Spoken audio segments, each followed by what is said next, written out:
Hola, mi amigo querido, qué alegría verte una vez más, saber que estás ahí. No sé cómo está tu vida, de repente en este momento estás pasando por un momento difícil.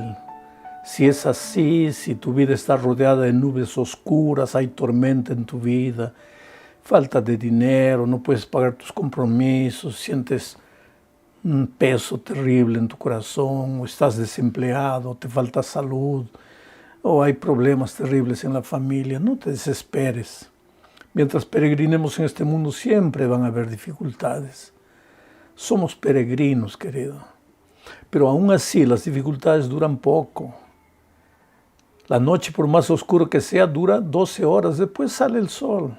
Paciencia, calma. Quiero que sepas que oro por ti.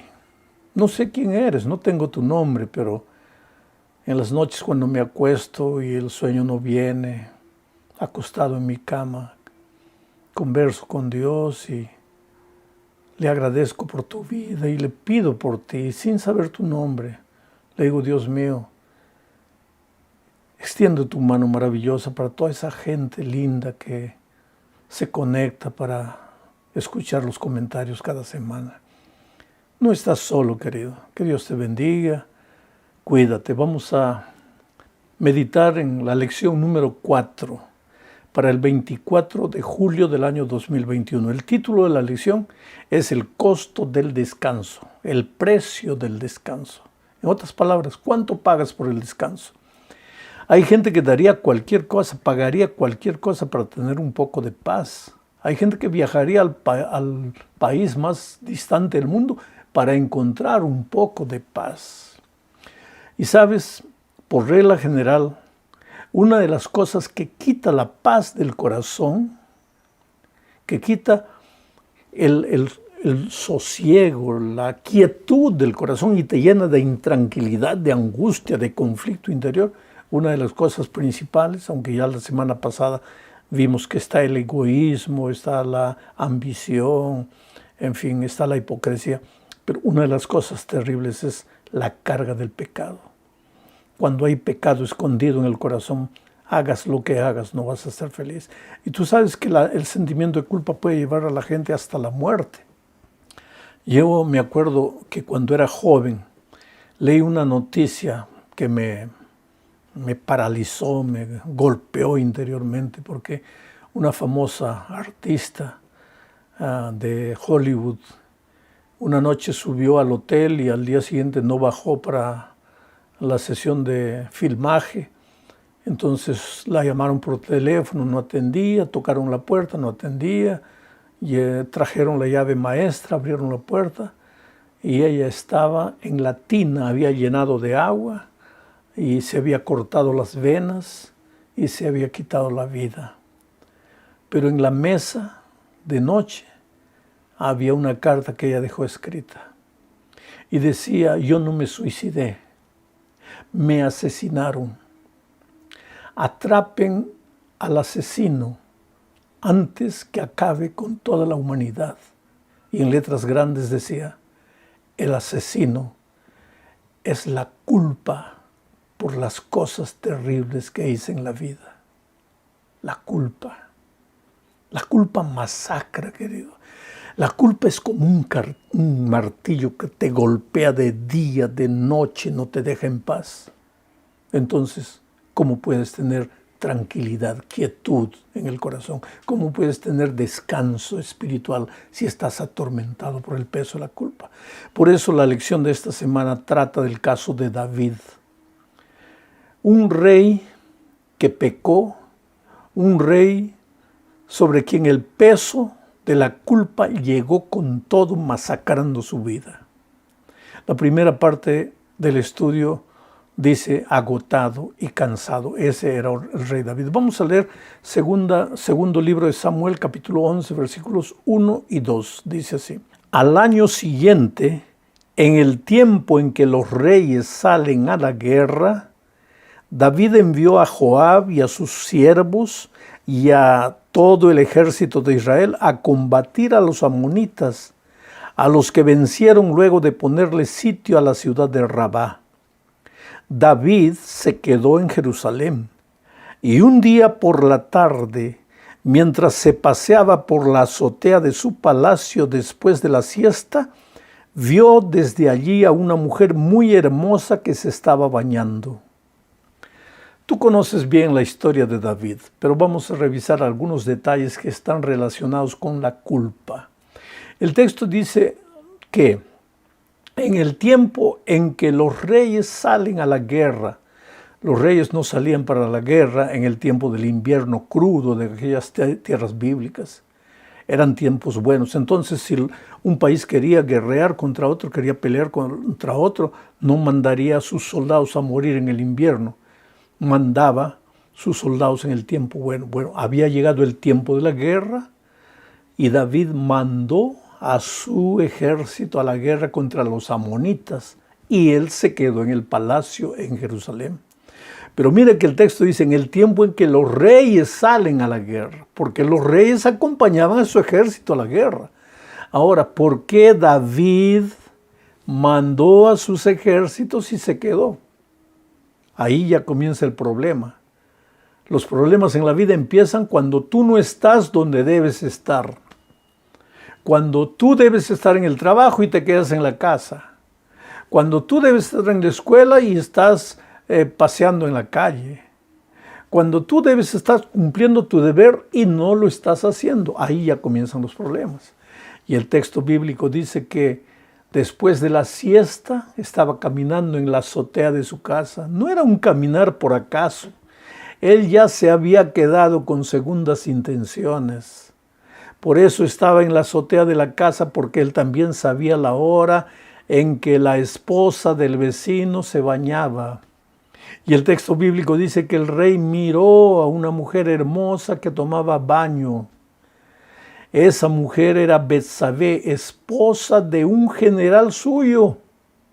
Pero David había mandado al general a la guerra y él se había quedado. Y ahora miró a la esposa de su general bañándose y la mandó llamar al palacio. Lógico, ¿quién podría decirle no al rey? Tú conoces la historia. David cometió un pecado terrible. No fue solamente adulterio, fue un cóctel de pecados, porque Betsabé quedó embarazada. Y al quedar embarazada, Betsabé fue al rey y le dijo: rey, estamos en problemas, estoy embarazada y no sé qué explicación dar, porque mi esposo está en la guerra. Y si él está en la guerra, ¿cómo yo quedé embarazada? Cuando él llegue me va a preguntar: ¿cómo estás embarazada si yo estuve en la guerra? Entonces, ¿sabes lo que hizo el rey? La historia es triste, querido. Mandó traer al general de la guerra, del campo de batalla, y le dijo: ve a dormir con tu esposa. Mira, urdió un plan para engañar al esposo. Pero el general dijo: no, señor, ¿cómo voy a ir a dormir a mi casa si mis soldados están en la guerra? Diferente de David, que mandó a sus soldados y él se quedó. El general dijo no, y quedó a dormir afuera, en el patio. Y no importaba el argumento que David usase, él decía: no, yo no voy a dormir en mi casa cuando mis soldados están en el campo de batalla. Entonces, cuando David vio que no conseguía nada, dijo: ya, entonces vuelve al campo de batalla. Pero mandó llamar a otro general y le dijo: mira, cuando está distraído, mándalo matar, que muera. Y fue así que sucedió el asesinato de este general. Terrible historia.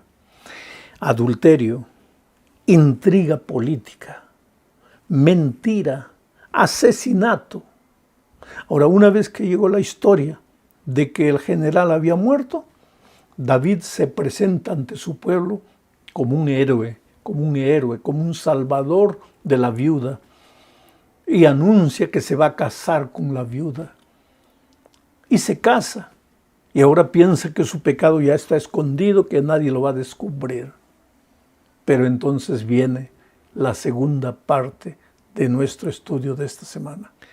Esta segunda parte lleva por título un llamado de atención. ¿Por qué un llamado de atención? Porque Dios se le presenta al profeta Natán y le dice: Natán, ve y denuncia su pecado a David. Y Natán no va, porque ahí tenemos otra lección que aprender, querido, porque a veces cuando nos toca mostrarle el pecado a alguien, hay gente que se ufana diciendo: yo no tengo pelos en la lengua, yo llamo al pecado por el nombre que le corresponde. Pero Natán no fue así, no fue: oh rey, tú has pecado, has cometido adulterio, intriga política, asesinato. No, no, no.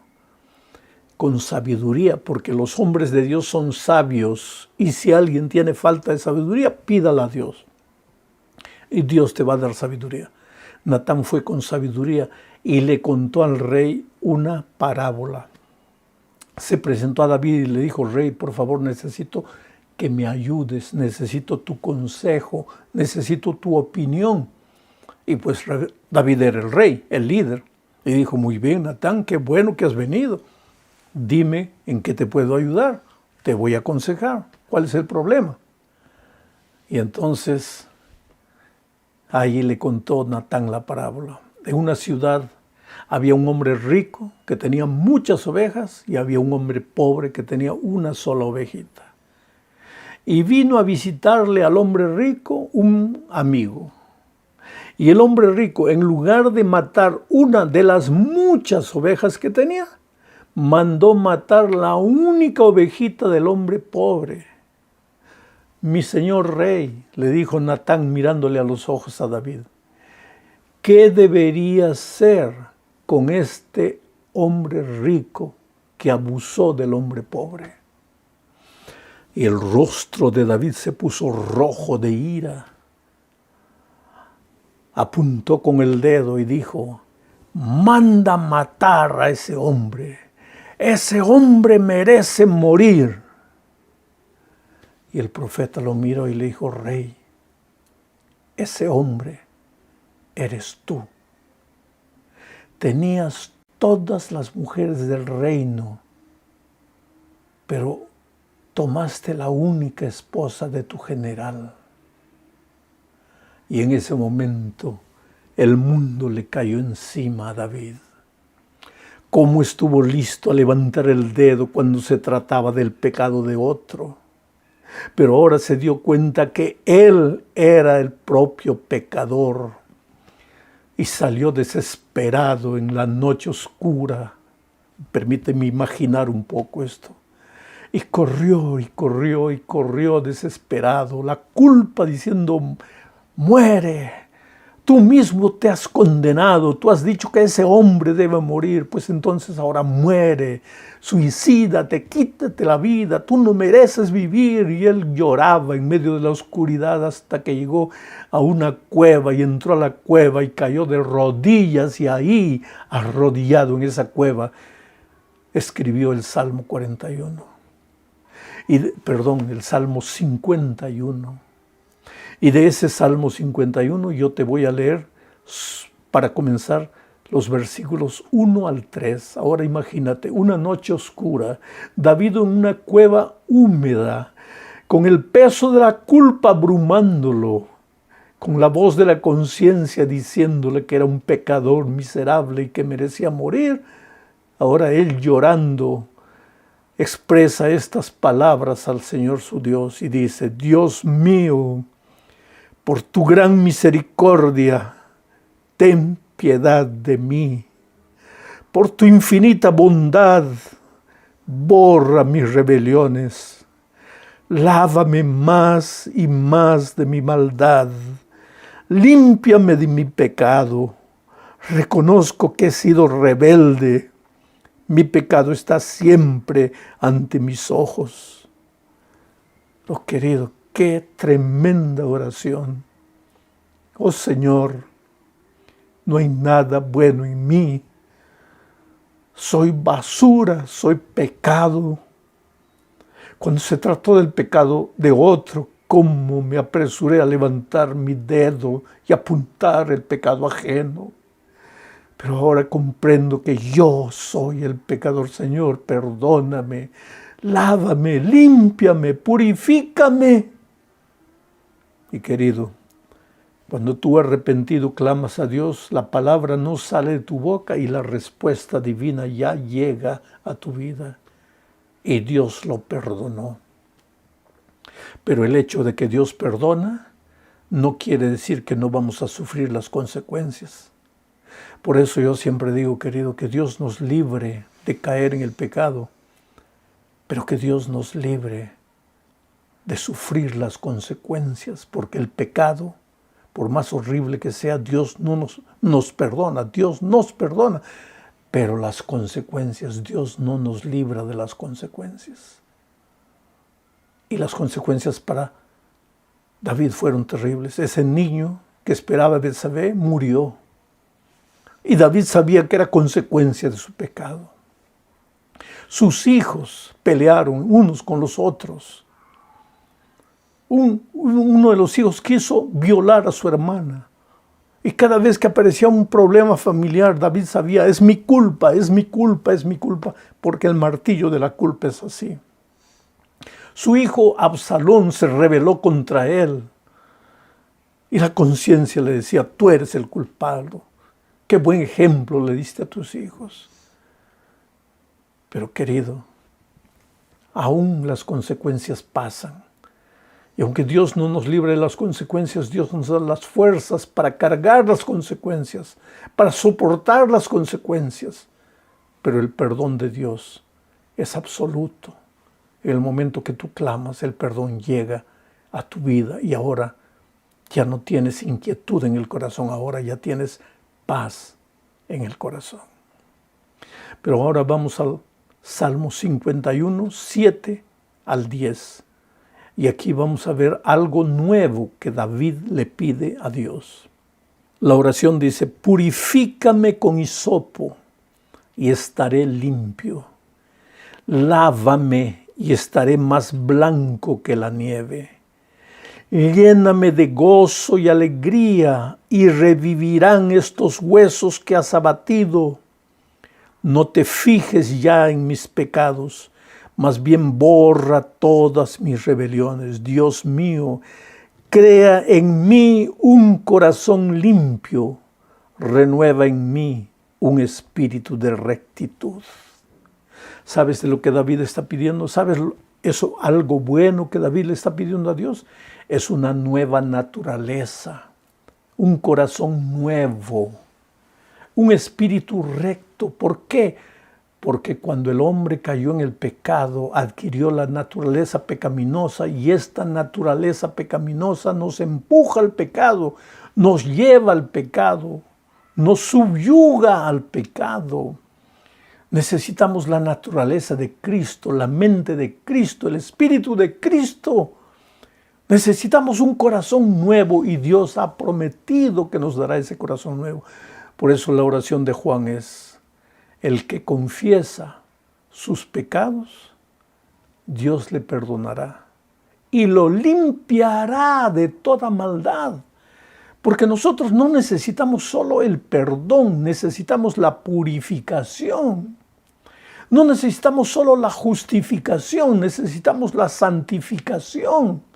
En la justificación Dios lleva sobre sí nuestros pecados, pero en la santificación Dios purifica la fuente de nuestro corazón, trabaja con nuestro corazón nuevo, nos enseña a andar en sus caminos, porque ¿de qué valdría solamente el perdón si continuamos cayendo y maltratándonos y maltratando a las personas y maltratando el corazón de Dios? Ahora, me impresiona la última parte de este estudio bajo el título de Reflectores de Luz. Mira la oración de David, una vez perdonado, purificado.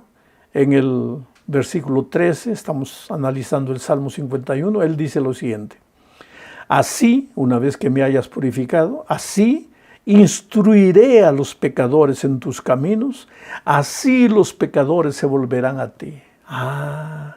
Es que la vida del cristiano que ha sido perdonado y que está siendo santificada por el Espíritu no está completa hasta que ese cristiano busque a otra persona y traiga a esa persona para Cristo.